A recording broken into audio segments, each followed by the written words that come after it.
ฟุตบอลฮิสตอรีคลิปนี้ขอเสนอจอห์นดูรันซุปเปอร์ซับโคลัมเบียชายผู้ปรากฏตัวยามสิ่งพงาดต้องการประตู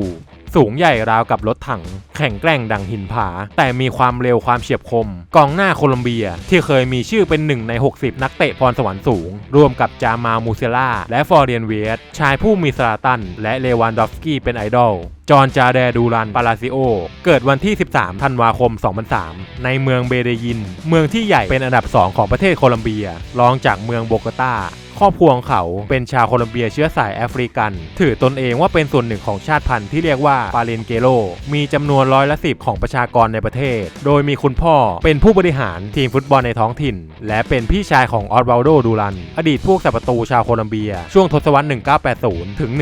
1990แม้ว่าปัจจุบันจอห์นดูรันอายุยังน้อยแต่เขาไม่ใช่ลูกคนเล็กสุดของครอบครัวครับจอห์นเป็นหนึ่งในพี่น้องหลายคนที่ใช้ชีวิตวัยเด็กด้วยกันในเขตแอนติโอเกียซึ่งตั้งอยู่ทางตะวันตกเฉียงเหนือของเมืองเมเดยินมีประชากรอยู่ราวๆ 20,000 กว่าคนครับเขาเกิดมาในครอบครัวฐานะกลางค่อนไปทางยากจนโดยครอบครัวมีอาชีพทำไร่ทำสวนแต่ก็เติบโตขึ้นมาในเมืองที่เต็มไปด้วยฟุตบอลเหมือนกับเด็กผู้ชายทั่วไปที่เล่นฟุตบอลอยู่ข้างถนนกันทั้งวี่ทั้งวันแต่เพราะลูกฟุตบอลในวัยเด็กนั่นแหละครับมันคือความทรงจำอันแสนสุขที่สุดในความยากลำบากของเขาในตอนนั้นเขาเล่นฟุตบอลอยู่ข้างถนนกับเพื่อนๆเป็นส่วนใหญ่ในชีวิตแล้วไม่ได้เข้าเรียนในสถาบันไหนเลยด้วยซ้ำครับจอห์นดูรันอยู่กับลูกฟุตบอลจนถึงอายุได้ราวๆ9 ขวบ 10 ขวบครอบครัวของเขาเริ่มเห็นพรสวรรค์ในตัวของลูกชายที่มันมีมาตั้งแต่กำเนิดบวกกับความหลงใหลในฟุตบอลที่เขาคุกคีอยู่ทุกวันจึงได้ส่งไปสถาบันสอนฟุตบอลในละแวกบ้านซึ่งก็ผ่านไปไม่กี่เดือนครับก็ได้มีเจ้าหน้าที่ของสโมสรเยาวชนแห่งหนึ่งที่ชื่อว่าวิลเบิร์ตเปเรียแล้วเขาก็เดินทางออกไปทั่วประเทศครับเพื่อค้นหานักเตะเยาวชนที่โดดเด่นมีพรสวรรค์จากรายการชิงแชมป์ต่างๆในฟุตบอลท้องถิ่นที่ไม่ได้ดังมากนักและต้องเป็นเด็กอายุต่ำกว่า14 ปีเพื่อนำตัวไปร่วมทีมโดยวิลเบิร์ตเปเรียครับเขาเป็นแมงมองของสโมสรเอ็นวิกาโดหนึ่งในทีมดังของลีกโคลัมเบียที่เคยปั้นนักเตะระดับโลกมาแล้วอย่างฮาเมสโรดิเกสทั้งยังเป็นสโมสรที่ให้โอกาสดาวรุ่งมากที่สุดทีมหนึ่งของโลกแล้วเท่านั้นยังไม่พอครับสโมสรแห่งนี้ได้ให้โอกาสครอบครัวของนักเตะที่ดึงมาร่วมทีมได้ย้ายมาอยู่อพาร์ตเมนต์ใกล้ๆกับสโมสรซึ่งวิลเบิร์ตเปเรียเขาก็ได้เห็นเด็กหนุ่มคนหนึ่งที่มีรูปร่างสูงใหญ่แต่ผอมแห้งกำลังเล่นฟุตบอลอย่างดุเดือดเข้าหนักเกินอายุไม่กลัวเด็กที่อายุเยอะกว่าทั้งแต่งตัวใส่เสื้ออย่างห้าวหาญโดยการพับแขนเสื้อและเล่นแบบใช้อารมณ์ทุกจังหวะซึ่งแน่นอนครับเด็กคนนั้นก็คือจอห์นดูรันผมเจอเขาครั้งแรกตอนอายุเกือบ11 ปีเขามีคาแรคเตอร์ที่โดดเด่นมากๆเลยนะแม้จะมีรูปร่างสูงผอมแต่เขามีความกระหายเขาอยากเอาชนะและพัฒนาตัวเองมากๆผมเข้าไปคุยกับครูของเขาและก็ได้บอกเขาไปว่าเราจำเป็นต้องขอตัวเขาไปซ้อมกับทีมเราแต่ก็มีข้อแม้ว่าจะไม่ให้เขาทิ้งการเรียนเด็ดขาดวิลเบิร์ตเปเรียเคยเล่าถึงตอนที่นำจอห์นดูรันมาซ้อมกับทีมในตอนนั้นครับแล้วจอห์นดูรันก็ได้ไปซ้อมกับทีมเอ็นวิกาโดโดยที่เขาก็ยังศึกษาอยู่ที่โรงเรียนเดิมนั่นแหละครับแต่พอมีการแข่งขันฟุตบอลระดับเยาวชนทางวิลเบิร์ตเปเรียก็ได้ทำเรื่องขออนุญาตไปทางโรงเรียนเพื่อนำตัวเขามาแข่งขันซึ่งช่วงแรกๆครับเขาก็ยังเรียนไปด้วยแข่งขันฟุตบอลไปด้วยแต่พอมาหลังๆจอห์นดูรันเริ่มอยากเล่นฟุตบอลอย่างเดียวและไม่อยากเรียนแล้วครับถึงขั้นที่ว่าวันที่มีการแข่งขันเขาไม่ไปโรงเรียนเลยครับวิลเบิร์ตเปเรียต้องขับรถไปที่บ้านของเขาเพื่อพูดคุยกันแบบจริงจังและหาทางออกแก้ไข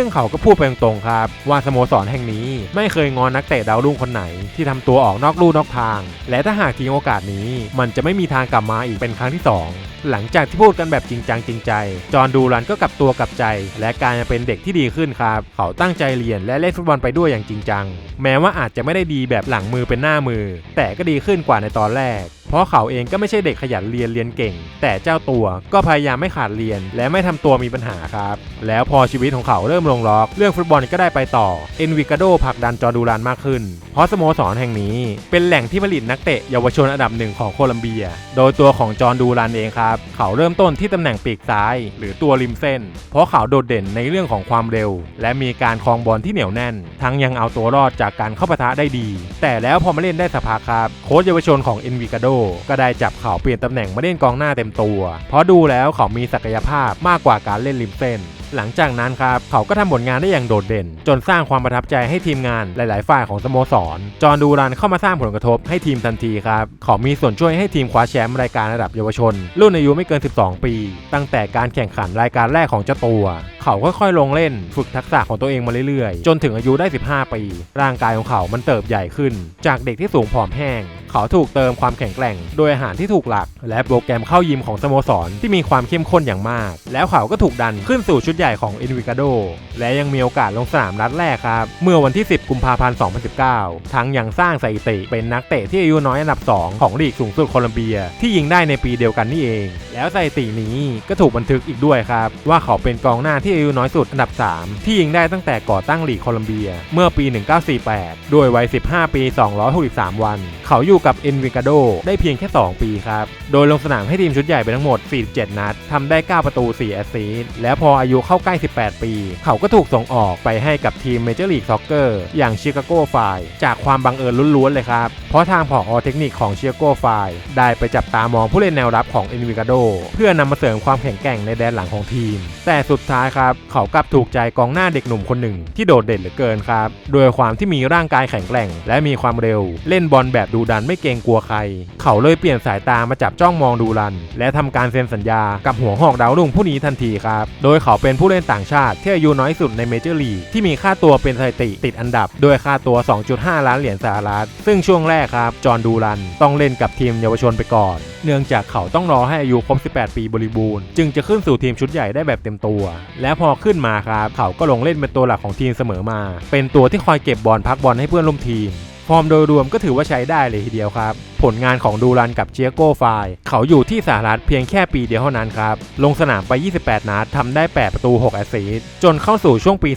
2023ดูรันได้รับความสนใจจากสโมสรดังๆในประเทศต่างๆอย่างมากซึ่งสุดท้ายก็เป็นแอตตันวิลล่าของอูไนเอเมอรี่ที่ให้ความสนใจในตัวเขามาสักพักใหญ่แล้วก่อนที่จะคว้าลายเซ็นเขามาครอบครองได้ครับโดยค่าตัวราวๆรวม 14-16 ล้านปอนด์ซึ่งการเข้ามาที่พรีเมียร์ลีกกับแอตตันวิลล่าของดูรันในช่วงครึ่งซีซั่น2022-2023เขาแทบไม่ได้รับโอกาสลงสนามเป็นตัวจริงในพรีเมียร์ลีกเลยทั้งเป็นได้แค่ตัวสำรองหรือรอคอยโอกาสบอลถ้วยต่างๆในประเทศหรือนอกประเทศเองก็ตามซึ่งก็ทำไงได้ล่ะครับเขาย้ายมาในฐานะดาวรุ่งไม่พอมีหรือจะเบียดตำแหน่งโอลี่วัตกินได้โดยเขาลงสนามในครึ่งซีซั่นแรกไป12นัดเขายิงไม่ได้แอสซิสต์ไม่ได้เลยสักลูกแต่ถึงกระนั้นครับกระแสมันก็เริ่มดังขึ้นเรื่อยๆกับการที่แอสตันวิลล่ามีฟุตบอลหลายรายการให้ลงแข่งขันดูรันเริ่มได้รับโอกาสลงสนามมากขึ้นครับแล้วเขาก็ทำผลงานได้ดีอีกด้วยเมื่อเขายิงไปได้ถึง8ประตูจาก37นัดรวมทุกรายการในฤดูกาล2023-2024ซึ่ง2ลูกในนั้นครับคือการยิงทีมอย่างลิเวอร์พูลได้อีกด้วยหลังจากที่เขาเริ่มปรับตัวในพรีเมียร์ลีกได้และพูดภาษาอังกฤษได้ดีขึ้นเขาก็เข้ากับเพื่อนร่วมทีมได้อย่างไร้รอยต่อเป็นส่วนสำคัญของทีมภายใต้อูไนเอเมอรี่แต่พอเข้าสู่ช่วงซัมเมอร์ที่ผ่านมาครับเขามีข่าวกับเชลซีและเวสต์แฮมพร้อมต้องการย้ายไปสิงห์บูที่ติดต่อเข้ามาแบบจริงจังซึ่งเขาก็มีความเหลืองอยู่นิดนึงครับเขามองว่าตัวเองควรจะได้รับโอกาสมากกว่าเท่าที่เป็นและคิดว่าตัวเองทำผลงานได้ดีกว่าวัตกินอีกด้วยซ้ำเลยต้องการจะย้ายทีมแบบให้ได้แต่กุนซืออย่างเอเมอรี่ครับคอยย้ำเตือนเขาและทำให้เขาเข้าใจว่าทีมจะนำพาเขาไปยังจุดไหนและเดินทางไปในทิศทางใดเอาเข้าจริงมันคล้ายๆกับในสมัยวัยเด็กของเขานั่นแหละครับที่ต้องคอยเตือนสติให้อยู่ในลู่ในทางที่ถูกต้องค่อยๆเป็นค่อยๆไปซึ่งถือว่าเอเมอรี่ก็ทำได้ดีเลยทีเดียวครับในการพูดกล่อมและเตือนสติเขามันดีจนต่อเนื่องมาในฤดูกาลนี้ครับจอห์นดูรันกลายเป็นซูเปอร์ซับของแอสตันวิลล่าไปแล้วเมื่อเขาได้รับโอกาสลงสนามเขามีส่วนร่วมกับทีมไปแล้ว6ประตูในฐานะตัวสำรองส่วนใหญ่กับเวลาในสนามแค่